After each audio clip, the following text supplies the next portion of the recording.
cuando posteriormente, pues ya graduado, pues, que estaba dando clases, estudiamos ese tema, ¿verdad? Estudiamos el tema del grupo contador, incluso una colega hizo su tesis sobre eso, una tesis muy bonita, una muy buena investigación. Ya falleció la compañera de cáncer. Hicimos el privado juntos, hace un tiempo, ¿no?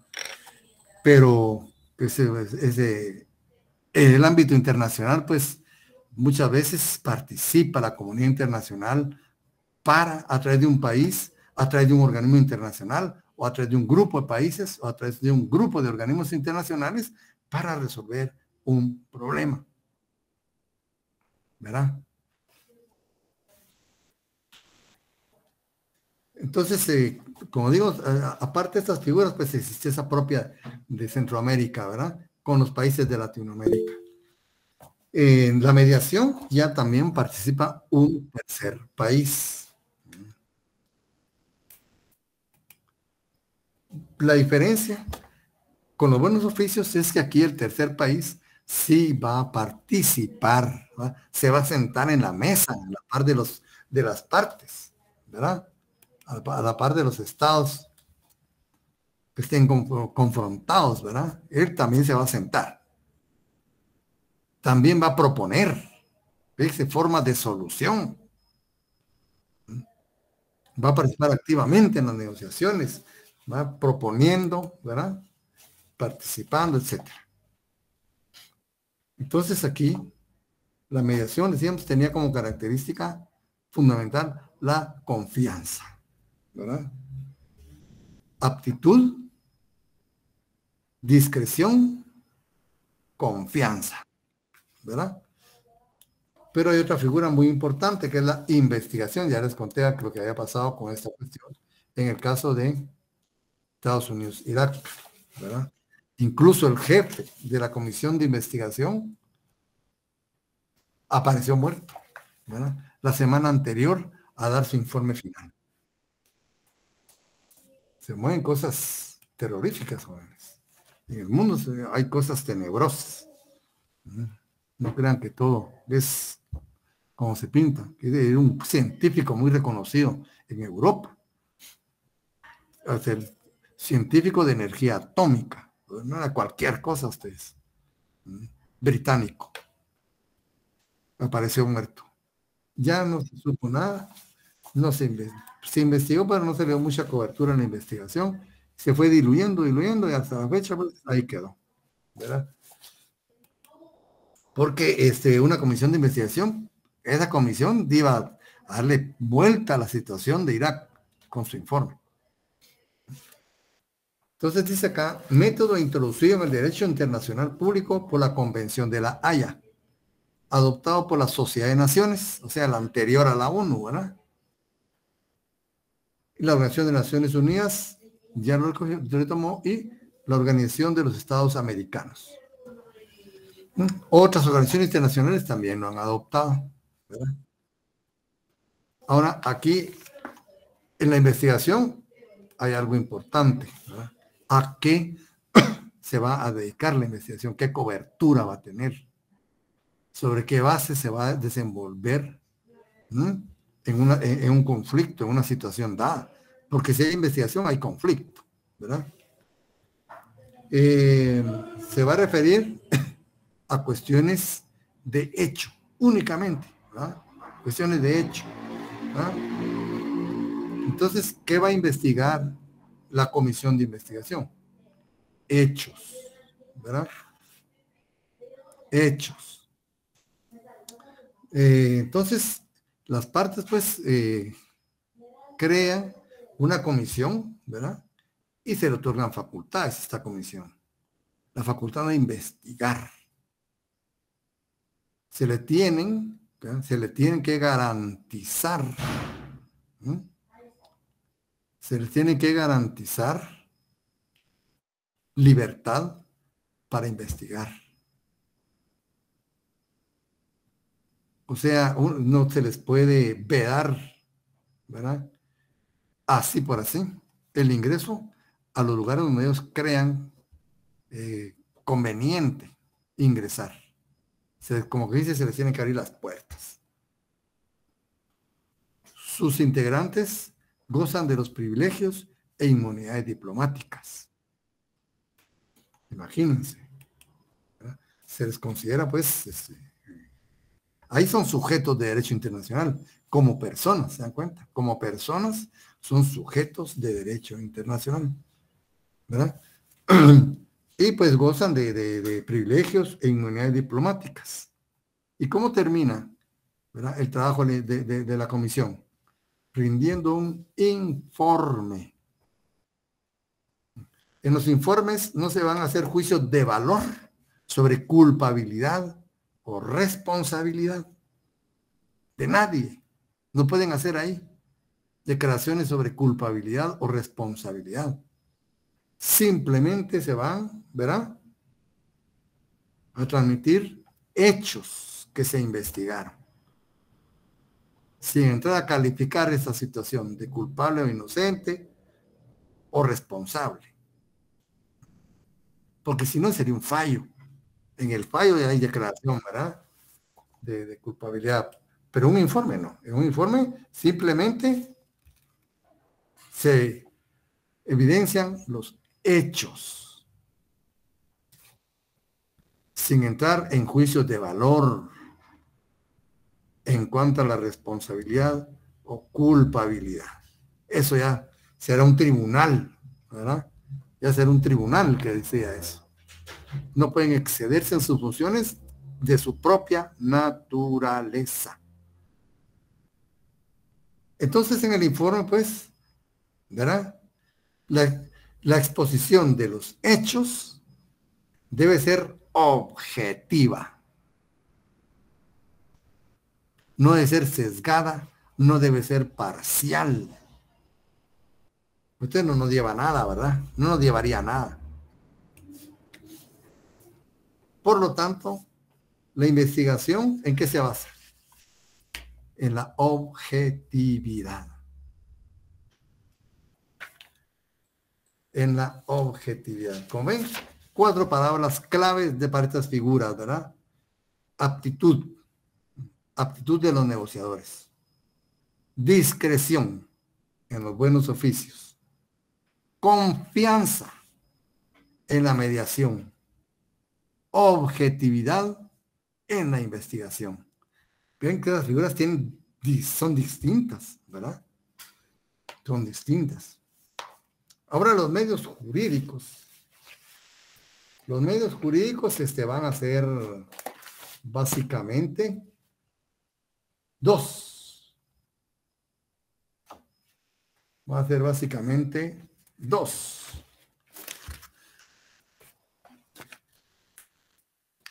¿Cuáles van a ser estos?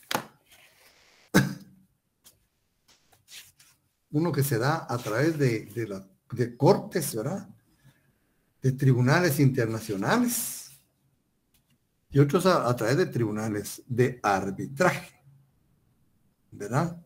Entonces, vamos a estar, dice, los medios jurídicos jurisdiccionales son aquellos en los cuales existe un órgano con jurisdicción, con poder para juzgar, ¿ya? Por eso la investigación no puede juzgar, no puede, vamos, entonces estaría violando la propia naturaleza de la comisión, ¿verdad? Entonces no puede emitir cuestiones de valor. En un fallo judicial sí, ¿verdad? En un fallo judicial sí se puede. Entonces, ¿verdad? Entonces aquí los órganos sí tienen jurisdicción, tienen poder para juzgar, esa es su naturaleza. Y se acude a ellos para dirimir en forma pacífica conflictos internacionales. ¿Y cuáles son esos? ¿Verdad? Se dan a través del arbitraje y la decisión judicial. El fallo judicial y el laudo arbitral. El fallo judicial internacional y el laudo judicial internacional. Entonces, Medios jurídicos a través de los juzgados, tribunales internacionales, están, ¿verdad? La Corte Internacional de Justicia de la ONU. Pero hay muchos más, ¿verdad? El Tribunal del Derecho del Mar, de Convemar, ¿se acuerdan? La autoridad, ¿verdad? En que estos son especializados. Como decir, el laboral, ¿verdad? Los tribunales laborales son especializados. Entonces, los especializados, porque en general es la Corte Internacional de Justicia. Podemos decir todos los temas, ¿verdad? Especializados, pues, el Tribunal de Derecho del Mar, la Corte Penal Internacional a través del Estatuto de Roma, los tribunales sobre derechos humanos, hay tribunales sobre derechos humanos, Corte Interamericana de Derechos Humanos, Tribunal Europeo de Derechos Humanos, ¿verdad? Tribunales para conflictos sobre derecho mercantil, tribunales para asuntos de integración, ¿no? Tribunal de Justicia de las Comunidades Europeas, Tribunal de Justicia de la Comunidad Andina, Corte Centroamericana de Justicia, Tribunal Internacional de Cuentas, todos los que hay, ¿verdad? Los tribunales de la Unión Europea, ¿verdad? Todos. Entonces, como ven, hay bastantes tribunales. Nosotros mencionamos básicamente la de la Corte Penal Internacional, ¿verdad? Y dice, entes no jurisdiccionales, tenemos el Tribunal Permanente del Arbitraje Internacional, ¿verdad? La Organización Internacional del Comercio, sobre inversiones, dice el Banco Mundial, el Fondo Monetario Internacional, el Banco Centroamericano de Integración, etcétera. Como ven, hay muchos, ¿verdad?, órganos que pueden juzgar a nivel internacional, ¿verdad? Unos que tienen jurisdicción, que son jurisdiccionales, y otros que no son jurisdiccionales. Otros no son jurisdiccionales. Estos otros, ¿verdad? Y la Corte, por lo referente a la Corte Penal de la Corte Internacional de Justicia, pues la tenemos en la Carta de las Naciones Unidas y su propio estatuto, ¿verdad? La Corte Internacional de Justicia es el órgano judicial principal de las Naciones Unidas. Y como ya les he reiterado muchas veces, puede cumplir, tiene dos funciones, ¿verdad? Dos funciones. Una es la función judicial y otra es la función consultiva. La función judicial, pues, cuando se somete, ¿verdad?, una controversia por dos o más estados a su conocimiento, ¿verdad?, para que resuelva. Pero también tenemos la función consultiva. Pero miren, la Corte es tan especial, ustedes, que no cualquiera puede dirigirse a ella. ¿Quiénes pueden dirigirse? ¿Qué órganos pueden dirigirse directamente a la Corte Penal Internacional en consulta? El Consejo de Seguridad y la Asamblea General. Solo ellos, directamente.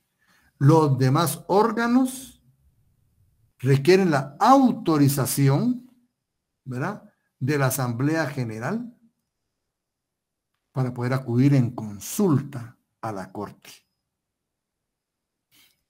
Imaginen qué importante será esta función, ¿verdad? Muy importante. Y ahí pues está bien el estatuto, ¿verdad? Tenemos también cómo se integra, dónde está su sede, ¿verdad?, cuántos magistrados la componen.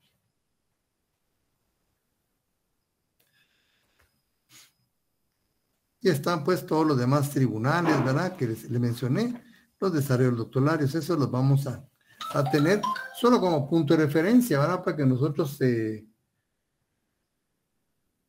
tengamos el conocimiento que hay otros tribunales. Otro es el arbitraje. El arbitraje finaliza a través de un laudo arbitral internacional, en este caso, ¿verdad? Internacional. Características sobresalientes es que es voluntario en su sometimiento, ¿verdad? O sea,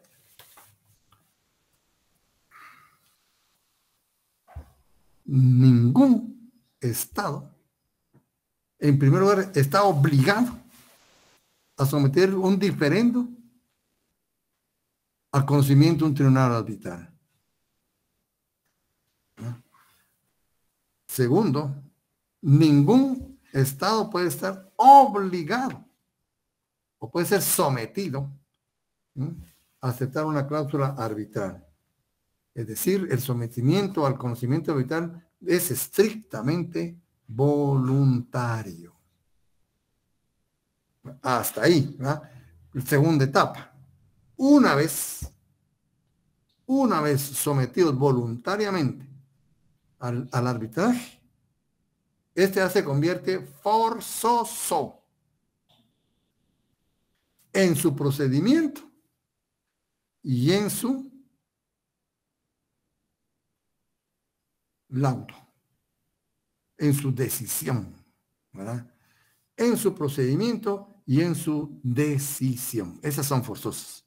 La decisión es vinculante. La decisión de un tribunal arbitral es vinculante, ¿verdad? Esa decisión se llama laudo arbitral.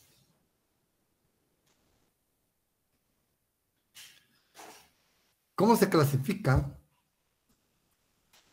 Ocasional e institucional. El ocasional, dice, es aquel en el cual las partes, al fracasar, utilizando otros medios, finalmente deciden de común acuerdo y voluntariamente, ¿verdad?, someter, ¿verdad?, la decisión a un tribunal arbitral. Es decir, el conflicto entre las partes ya existe. El problema es que no lo pueden solucionar. Posiblemente ya han utilizado todas las figuras que hemos visto anteriormente, ¿verdad?, y no se pudo. Entonces, ya se someten al conocimiento de arbitraje y nace pues el tribunal arbitral para esas partes.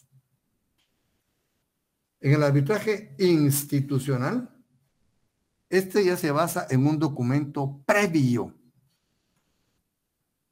donde las partes ya han aceptado de común acuerdo, ¿verdad?, someter diferencias a un tribunal arbitral. Es decir, cuando adquirieron esa obligación voluntariamente adquirida, ¿verdad?, el conflicto no existía. Entonces, aquí hay una diferencia fundamental, ¿verdad? En el arbitraje ocasional, primero es el conflicto y después es el compromiso. Como que dices curativo, ¿verdad? Cura enfermedades. En el compromiso ocasional, primero es el conflicto y después es el compromiso. En el arbitraje institucional, contrario senso, primero el compromiso y después el conflicto. Es preventivo. Es preventivo. Ven qué importante, ¿verdad? Estas diferencias es importante tenerlas para no tener problemas a la hora de calificarlo, ¿verdad? Cuándo es ocasional y cuándo es institucional. Bueno, hasta aquí ya la cuestión va más o menos bien. Pero el problema puede tomar otros niveles. Medios coercitivos, ¿verdad? Dice que el doctor Larios, sucede a veces que los estados se enfrentan a situaciones de hecho creadas por otros países, ¿verdad? Por otros países. Situaciones de hecho que no dejan ya ninguna elección en cuanto a la naturaleza de los medios a utilizar para solucionar los conflictos. Ya no se puede, ya aquí ya topamos, ¿verdad? No nos queda otra más que, ¿verdad? En otras ocasiones, los estados llegan a impases después de haber utilizado todos los medios pacíficos y aún los jurídicos, sin que ellos solucionen el conflicto. En dichas situaciones, es permitido hacer uso de los medios coercitivos. Aquí ya subimos a otro nivel. ¿Ven cómo van subiendo de nivel? ¿Verdad? Los medios coercitivos, tomados de acuerdo y con el consentimiento de la comunidad internacional. Por eso son legales, porque se hace de entre los cánones del derecho internacional. Por consiguiente, medios coercitivos son aquellos que, sin llegar hasta la guerra propiamente dicha, no escapan de tener una naturaleza violenta. Sin embargo, con el consentimiento de la comunidad internacional, ¿verdad?, manifestada a través del Consejo de Seguridad de la ONU, estas medidas coercitivas pueden, en ciertos casos, revestir carácter de una verdadera guerra. Hay confrontación, ¿va ustedes? Y ya los vimos en la Carta de las Naciones Unidas, ¿no? ¿Cuáles están? Ya tenemos la retorsión. Se da cuando un Estado aplica a otro la misma medida restrictiva o prohibitiva que éste aplicó a aquel. Sucede mucho en el campo, bueno, ¿verdad? Se le denomina también la ley del talión. Esa la conocemos, ¿verdad? Diente por diente, ojo por ojo. Esa es la retorsión, ¿verdad? La misma medida restrictiva se la va a aplicar, ¿verdad? Si me subieron los impuestos a los aforos de los productos provenientes de mi país, yo también voy a hacer los impuestos, ¿no?, en el porcentaje que él los subió. Es una retorsión. Entonces también existe la figura de las represalias. Se da cuando un Estado aplica medidas en perjuicio de otro Estado. Este segundo Estado adopta medidas de coerción que sean de naturaleza que hagan rectificar al primero su conducta, ¿verdad?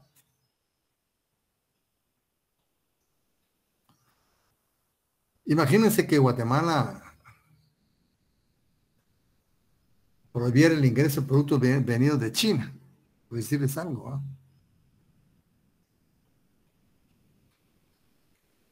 O le subiera mejor el impuesto, ¿verdad? Un impuesto extra a los artículos venidos de China. Y China dice, bueno, ya no exportemos a Guatemala. O no exportemos maquinaria, equipo, o no exportemos tecnología. Ahí está, ¿eh?, una represalia. No es idéntico, no es diente por diente, ojo por ojo, no, pero sí es una respuesta, ¿verdad? Pero esta represalia deben atenerse a ciertas reglas, ¿no? Primero, debe ser de naturaleza a afectar al Estado como tal y no contra los individuos. Bueno, esto no es químicamente puro, ¿verdad? Porque algo que afecte al Estado nos va a afectar a nosotros, directa o indirectamente, ¿no? Pero el objetivo, pues, es, ¿verdad?, contra el Estado.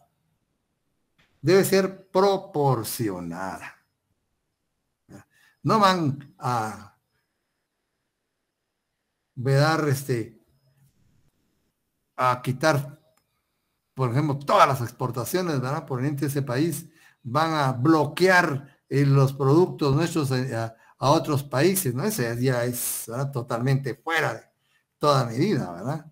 No, tiene que ser acorde, pues, al daño que ellos sienten haber sido afectados, ¿verdad?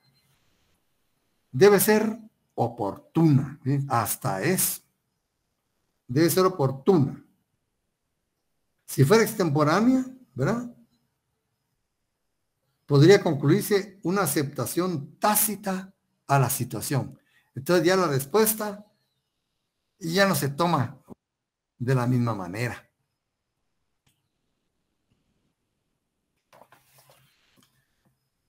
El boicot, esto se refiere a cuestiones comerciales propiamente, ¿verdad? Es la interrupción de relaciones comerciales. Puede ser oficial, particular, puede ser total, parcial, ¿verdad? Puede ser, ¿verdad?, oficial y particular, o puede ser total o parcial. Entonces aquí se prohíben relaciones de carácter comercial con relación a un país. La cuarentena, aquí a la cuestión ya va un poco más delicada, ¿verdad? La cuarentena se aplica en tiempo de preguerra. Muy, muy peligroso, ¿verdad? Muy peligroso. Es un esfuerzo selectivo, ¿bien?, selectivo y preventivo. Qué interesante, ¿verdad? Selectivo y preventivo. Destinado a disipar una amenaza para la paz. Esto se aplicó a Irak, ¿verdad?, previo a la investigación, fíjense. Después de la investigación, los Estados Unidos tendieron un cerco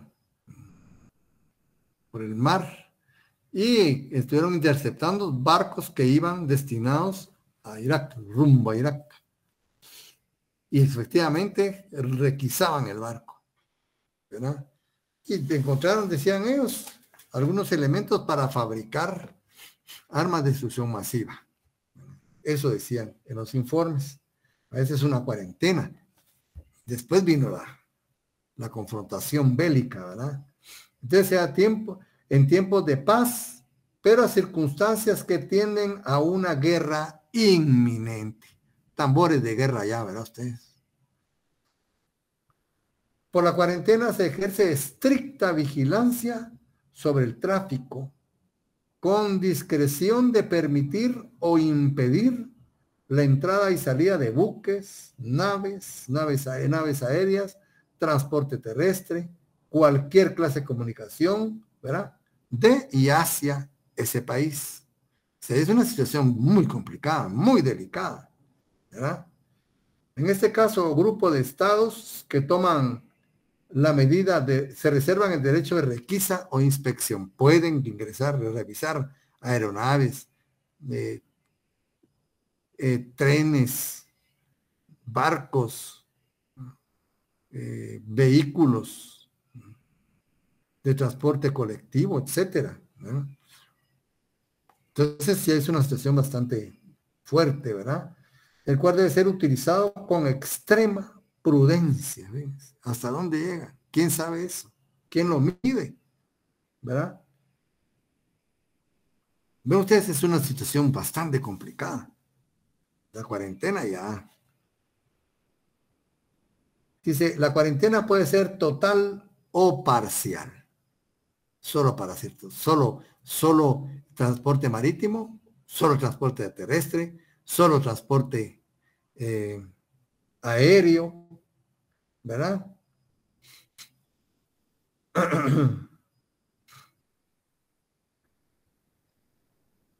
O solo de algunos estados, etcétera. Es bien amplio. Este medio pone a los estados a un paso de la guerra, porque significa intervención, lesión a la dignidad del Estado, ya significa, como que dice, tocarle la cara a alguien, ¿verdad? Esto ya es un contacto físico, agresivo, ¿verdad? Contra un Estado. El hecho de subirse a los barcos, a requisar, es algo muy fuerte, ¿verdad? Toca el orgullo, no solo los Estados, sino los particulares. La cuarentena es así un acto de guerra. Pues tenemos otra figura que es el bloqueo, ¿verdad?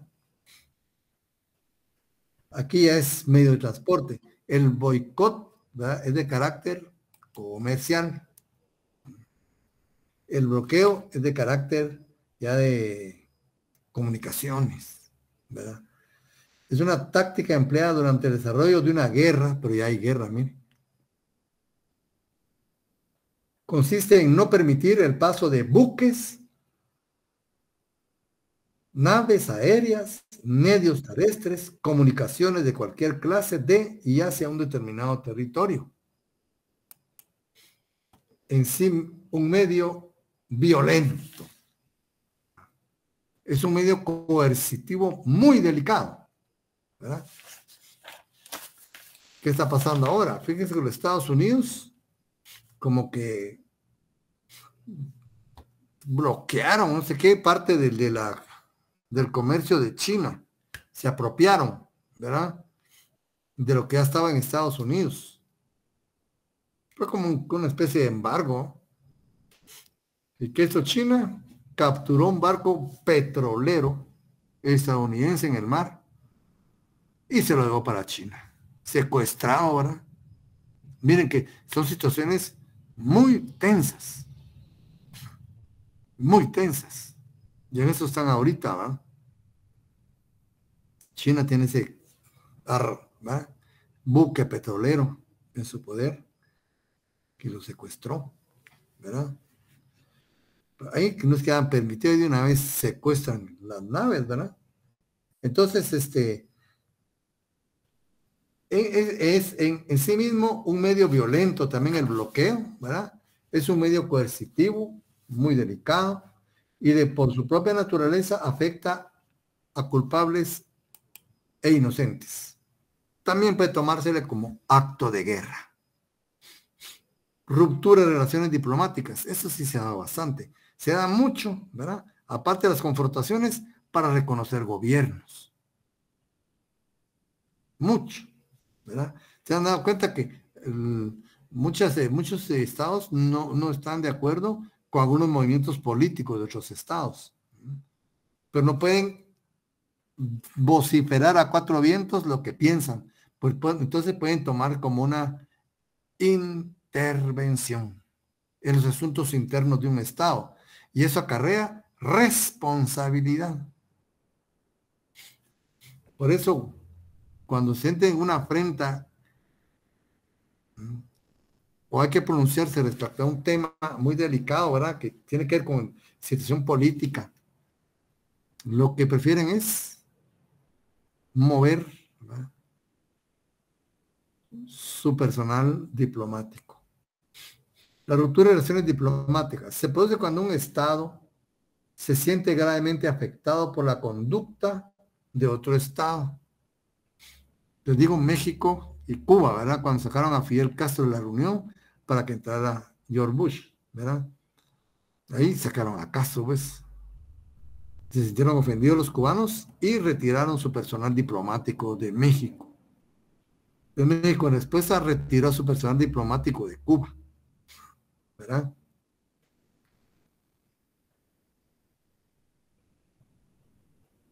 En sí constituye una seria advertencia porque prácticamente se cierran los canales de comunicación. En este caso, los agentes diplomáticos abandonan el país, ¿verdad? Y se solicita a los agentes diplomáticos acreditados, ¿verdad?, ante ese país que abandonen el país de quien toma esta medida. ¿Se dan cuenta? Ese es un conflicto, pero también, como les digo, puede darse en el reconocimiento de gobiernos, no estados, de gobiernos. El embargo, dice, consiste en el secuestro de los bienes de un estado por otro. Es prácticamente lo que pasa ahora, ¿verdad? que China bloqueó ese gran buque y se lo llevó, pues, ¿no? Se apropió de él. Y lo que hizo también Putin, ¿verdad?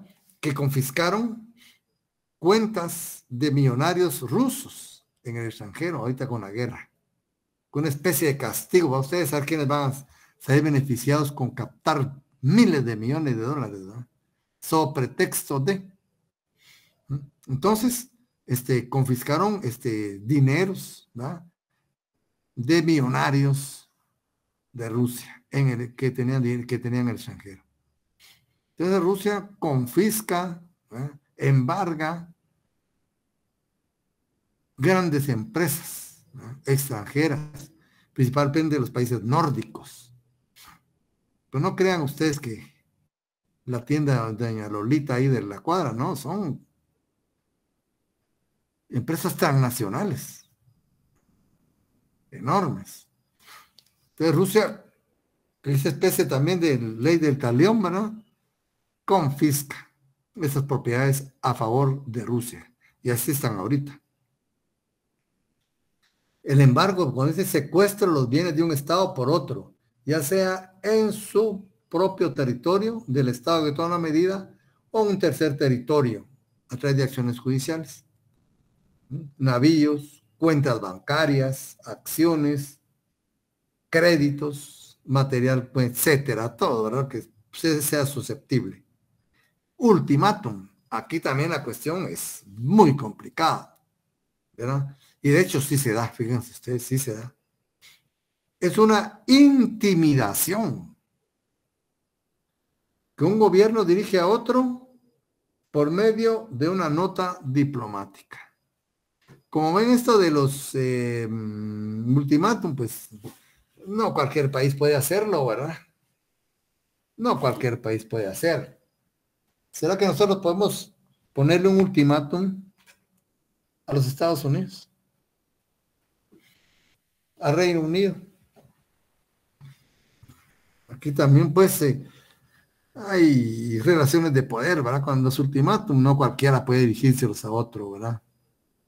Con el ultimátum que le dirigió Estados Unidos a España en la guerra hispano-yanqui, ¿verdad? Hispano-norteamericana de 1898. Muy fuerte su ultimátum, ¿verdad? Porque tenía poder.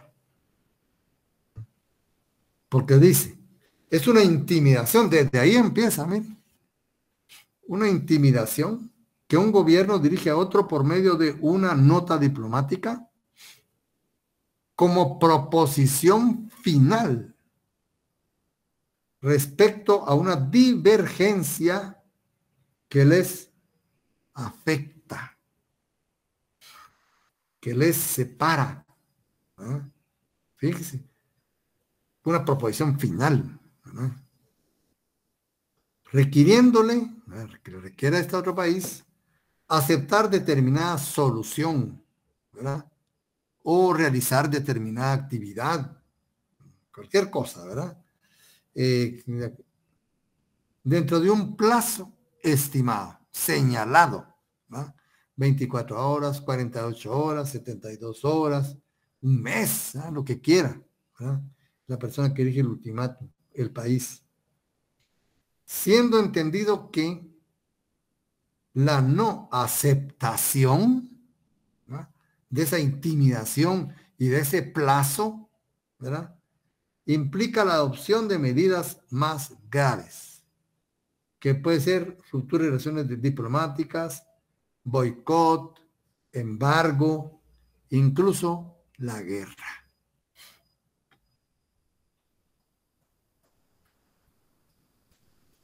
Pero también las Naciones Unidas puede actuar, ¿verdad? Se dan casos muy determinados, ¿verdad?, en lo que la paz del mundo y su seguridad están amenazadas, o bien en situaciones que originarían fricción o controversias internacionales. Para cada situación, la Carta de la ONU prevé diferentes medidas bien precisas. En caso de amenaza a la paz y seguridad, intervención del Consejo de Seguridad, comenzando por discutir públicamente la situación y enseguida recomendación de medios apropiados que se consideran cuasi obligatorios. En caso de situaciones que signifique fricción, intervención directa del Consejo de Seguridad para investigar. ¿Sí? Facultad de cualquier miembro para solicitar la intervención del Consejo de Seguridad. Y en caso sumamente grave para la paz y la seguridad internacional, ¿verdad?, la intervención armada, tal como ha sucedido, ¿verdad? Yugoslavia, Bosnia-Herzegovina, las Coreas, Irak, como se vio, ¿verdad?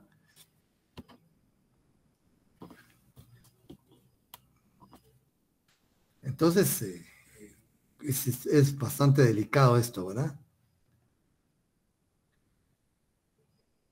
Entonces vimos las acciones de Naciones Unidas, ¿verdad? A través del Consejo de Seguridad, en caso de sumamente grave. También pueden intervenir los organismos regionales.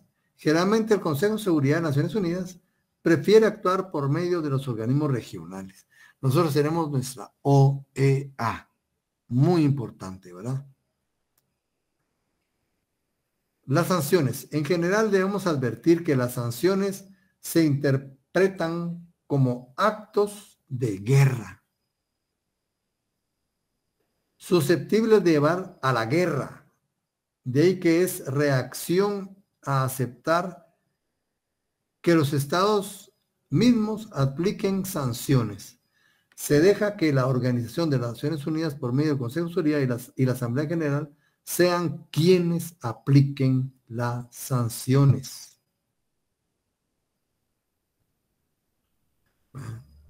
Porque no se puede dejar a los países, ¿verdad?, hacer justicia por mano propia.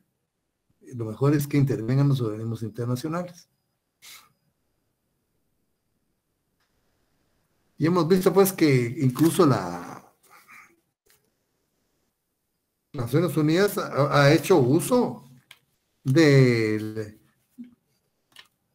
fuerza militar, ¿verdad?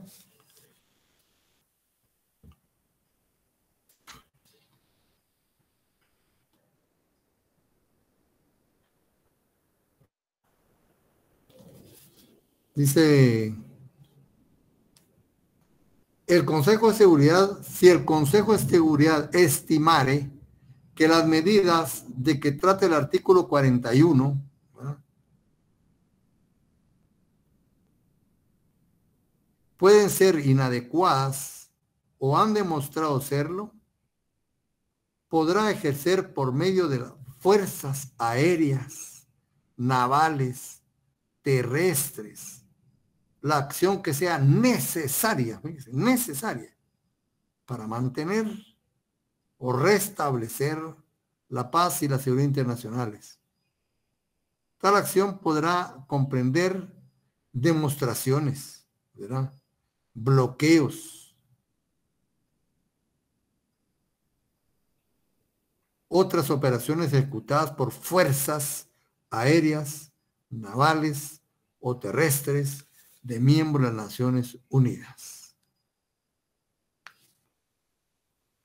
Se dan cuenta que la situación, pues, y se establece un comité de Estado Mayor, ¿verdad?, para los cascos azules. El comité de Estado Mayor estará integrado por los jefes del Estado Mayor de los miembros permanentes del Consejo de Seguridad. Ya cerraron otra vez el cerco y vienen los casos, ¿verdad?, que está tratando, delicadísimos. Pero ellos tienen el privilegio, ¿verdad? Por eso esa confrontación que sean esos niveles es muy peligrosa, porque son países que guardan mucho poder. Si ahora pues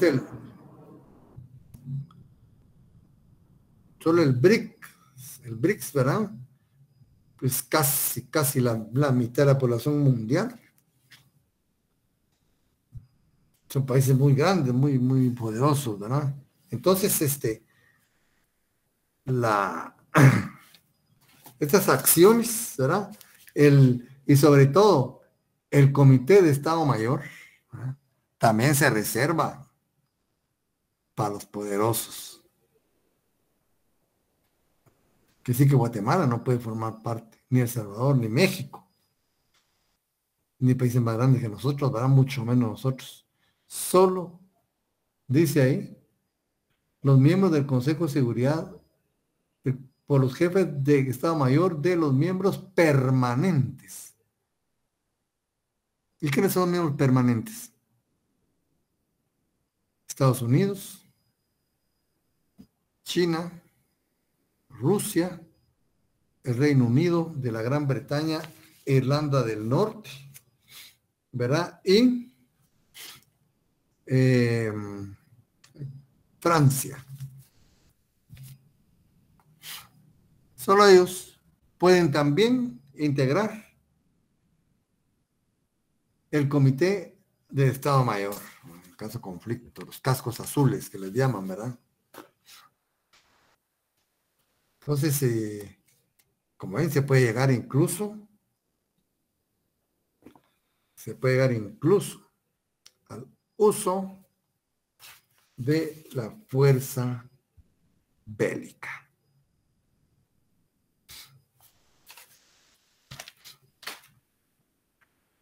Y hay otras figuras importantes en el derecho internacional.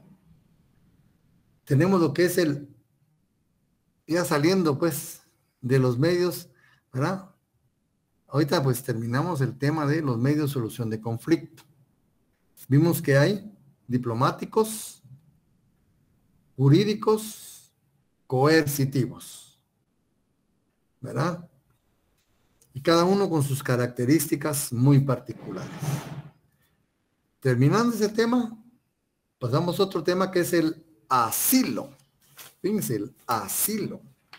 Ustedes se han ya han escuchado este nombre, ¿verdad? El asilo.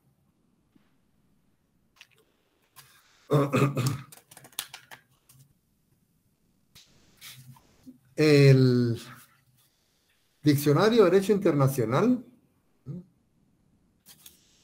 se refiere a dos clases de asilo, el asilo diplomático y el asilo territorial, que sí son reconocidos, ¿verdad?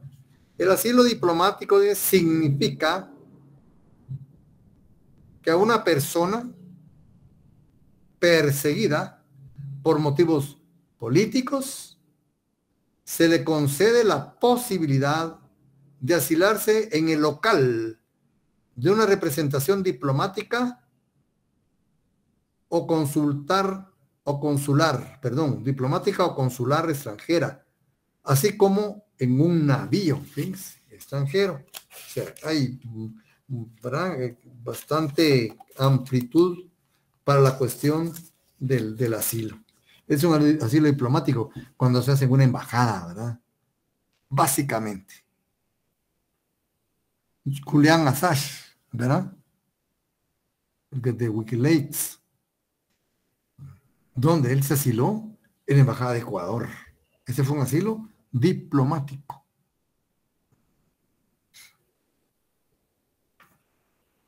Y un caso muy sonado en el mundo, Raúl Haya de la Torre.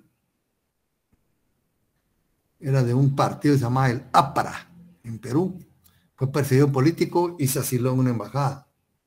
Pasó años ahí, ¿no? No crean que son 2-3 horas, ¿no? Y ahí está. Esa es una cuestión muy complicada. Meses, años ahí.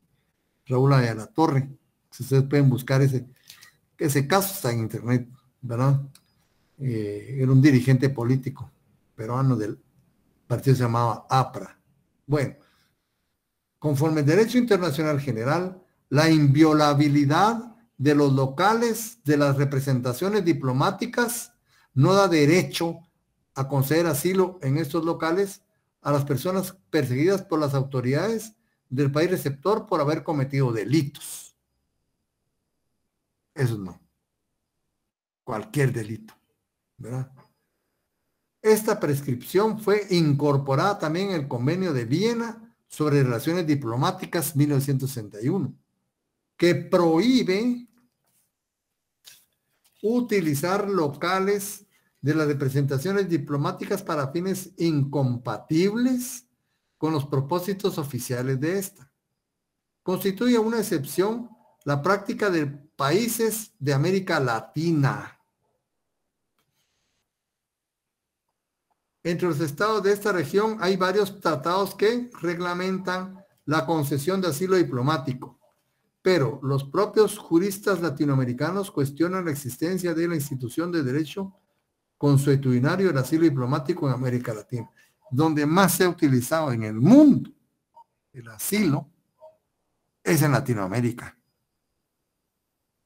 ¿Qué representa eso ustedes? Dictaduras.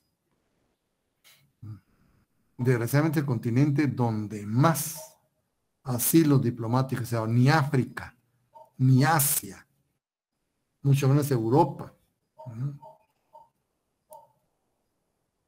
ni Norteamérica, excluyendo México, ¿verdad? Ni México así no ha tenido.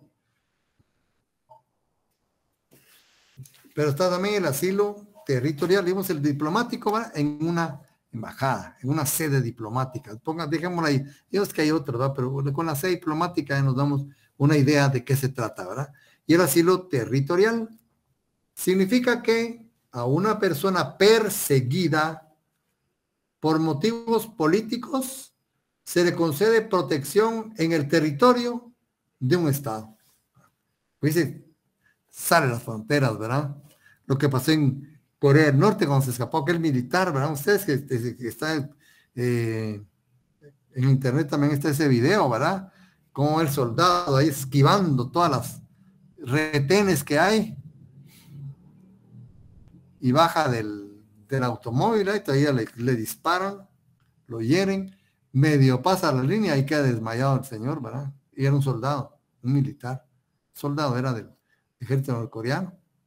Pero ya ahí, en el territorio, ya no pudieron pasar de Corea del Norte.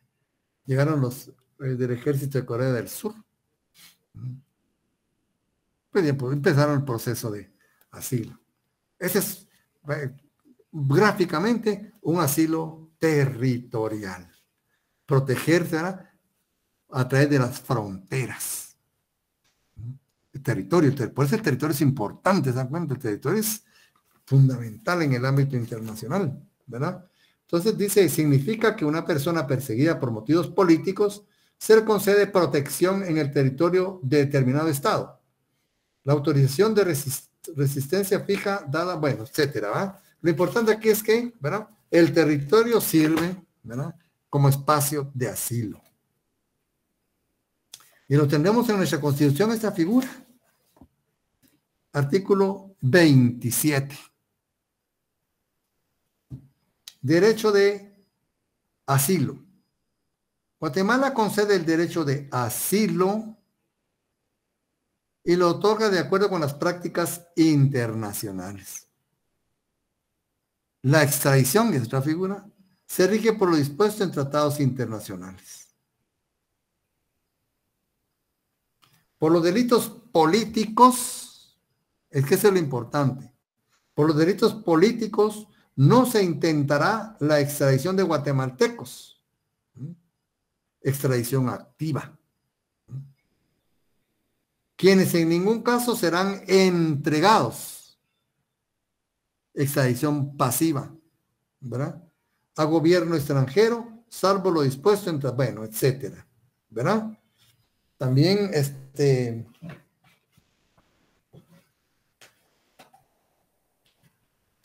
tenemos pues, ya lo vieron ustedes, ¿verdad?, en unos cursos anteriores.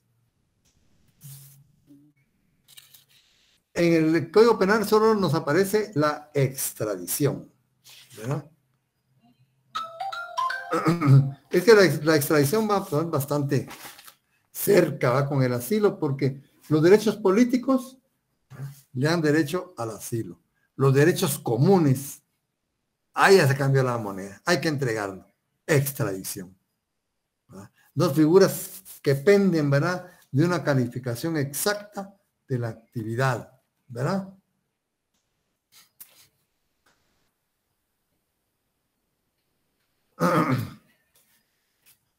¿Qué dice el doctor Jorge Mario Castillo González al respecto.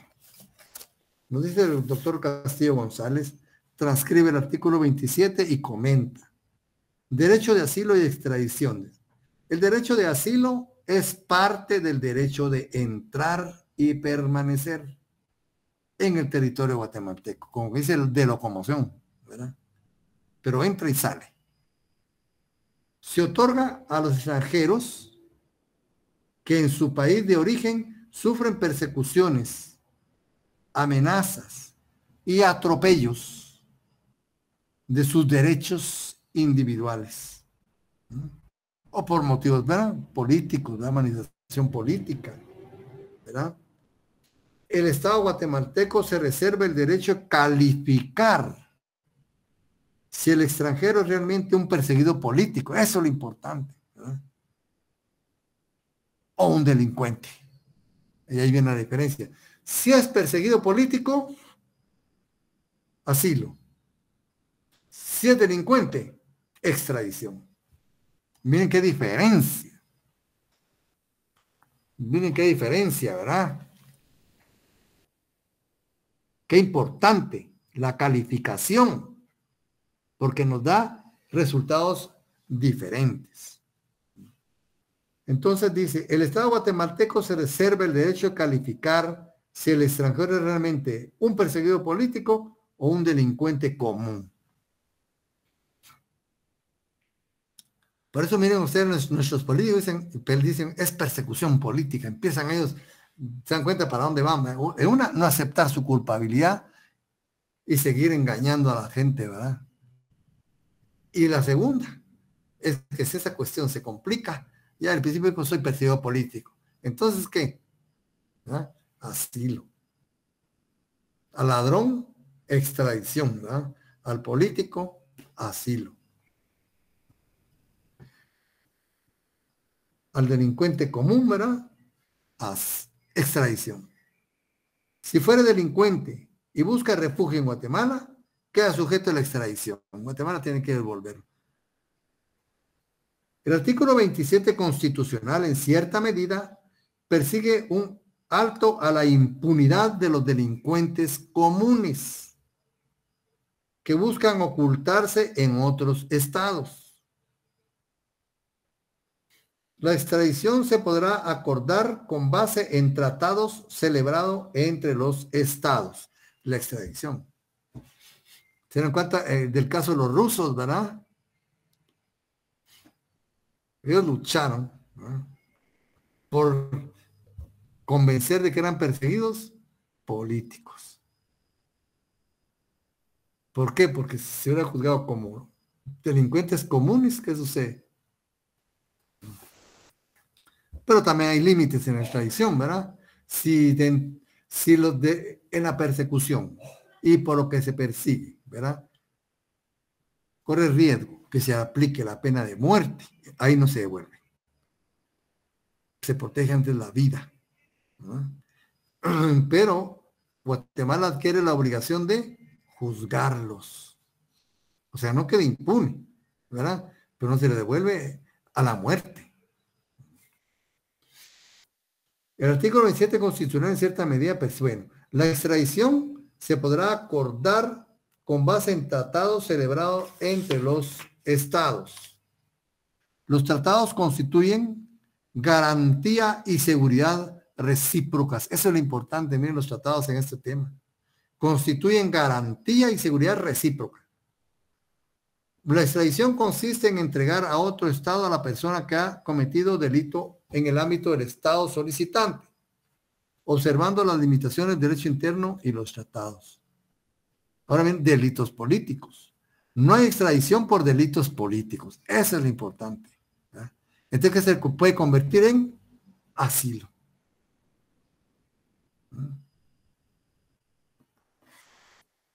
¿Cuáles son los delitos políticos? Se entienden por delitos políticos a, stricto sensu, aquellos que atentan exclusivamente contra el Estado, su seguridad, sus instituciones políticas, su honor, etcétera. Para determinar existen dos criterios, el objetivo y el subjetivo, ¿no?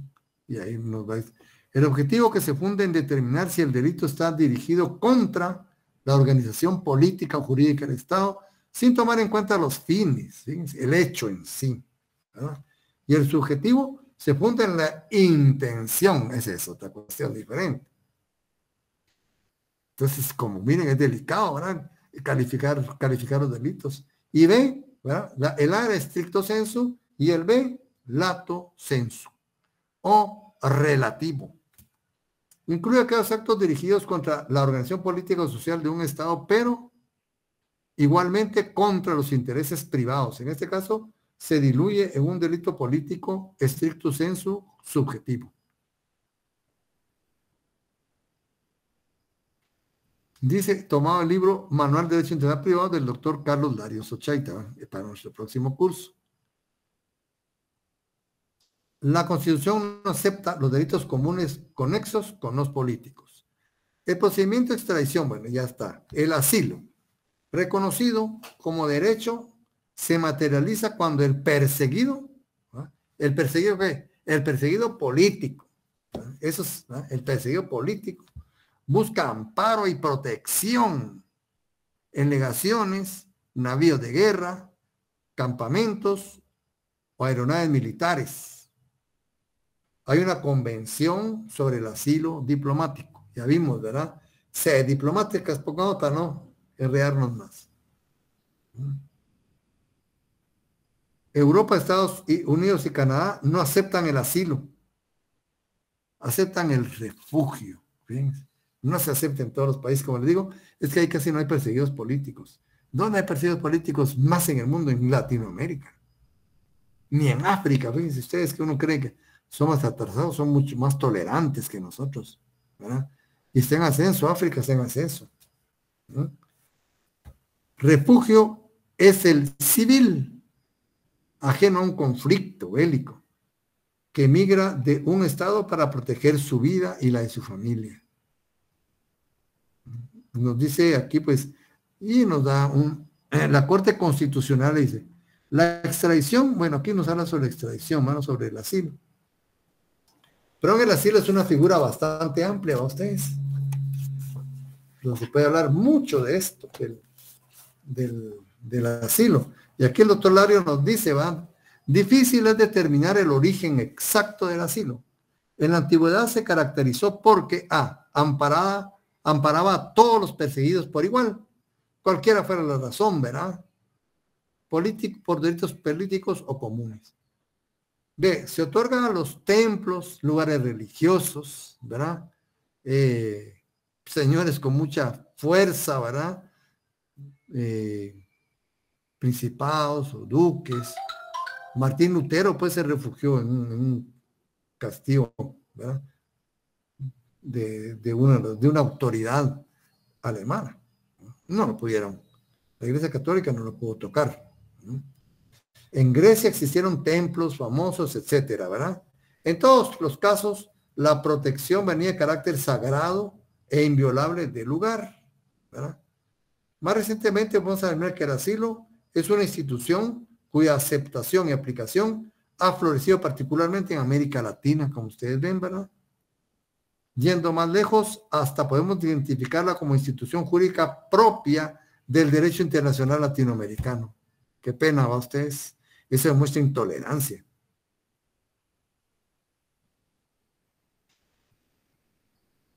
Los Estados Unidos de América, los Estados Unidos de Norteamérica no existe.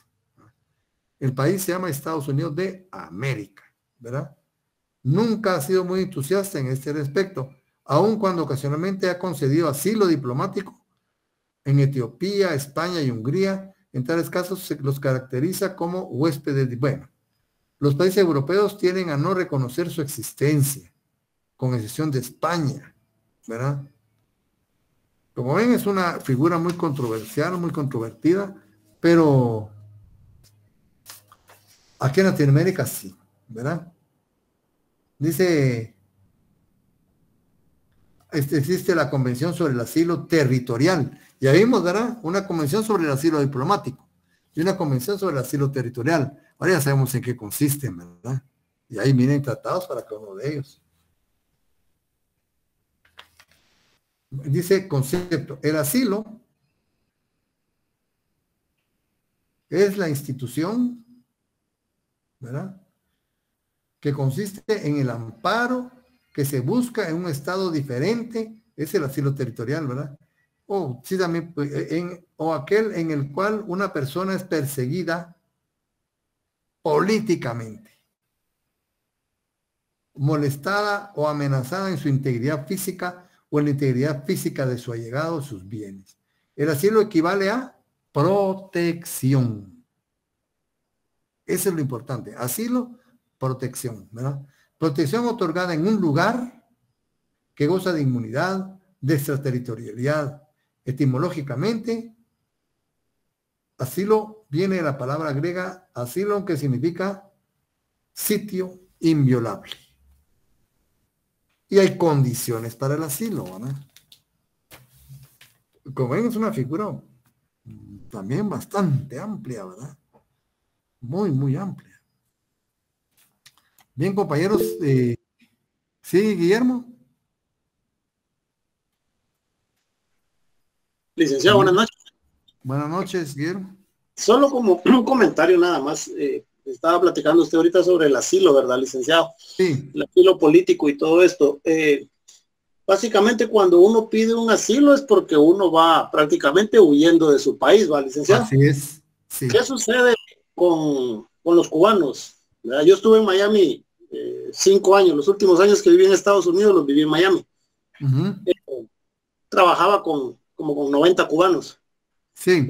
Me di cuenta de que ellos piden asilo, ¿verdad? Y me cuentan toda su historia, que estuvieron presos y todo, ¿verdad, licenciado? Entonces, sí. Pero ellos al estar 1 año y 1 día, ya reciben su green card en Estados Unidos. Así es. Y lo primero que hacen ellos es, al día siguiente, al año 2 días, ir para Cuba a pasear, ¿verdad?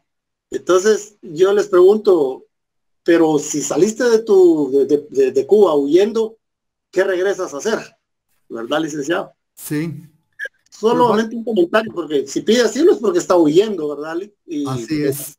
Al año 1 día, al año 2 días ellos ya pueden regresar. Entonces, les digo yo, lo que estás haciendo es alimentando el poder comunista, digo, porque vas a dejar tus dólares. Entonces les estás ayudando en la economía, les digo yo, ¿eh? Pero es un poquito difícil platicar con ellos a veces, ¿va, licenciado? Solamente era un comentario. Bueno, sí, está bien. Sí, también lo que, como le digo, el asilo también se ve involucrada la soberanía del Estado, ¿no? Y como ven, Estados Unidos pues casi no acepta esa figura como la aceptamos nosotros, ¿verdad? Lo que todo Estados Unidos, según tengo entendido, es un estatus migratorio especial, ¿verdad? Que lo tiene para los cubanos, yo creo que lo amplió para los nicaragüenses. Y les dan cierta estabilidad en los Estados Unidos, ¿verdad? Y como dice el compañero, al cumplir cierto término a ellos en esa situación, se les da otro estatus especial, ¿verdad? Pero eso es propio de los Estados Unidos, que puede, en un momento determinado, puede funcionar como el asilo, ¿verdad? Pero es una cuestión así de carácter, pues, probablemente soberano del Estado de los Estados Unidos, ¿verdad? Que ahora se va a resaltar mucho, y se los cuento, con la situación que está pasando en la Florida. Por las cuestiones migratorias que hay ahí, ¿verdad? Que este tema sería bueno que lo vieran ustedes. Ahorita la Florida está en una situación muy especial porque todos los latinos que no están que no han regularizado su situación migratoria están huyendo porque se está poniendo dura la situación ahí. Pero es otro tema, ¿verdad? Bien, compañeros, entonces dejamos acá.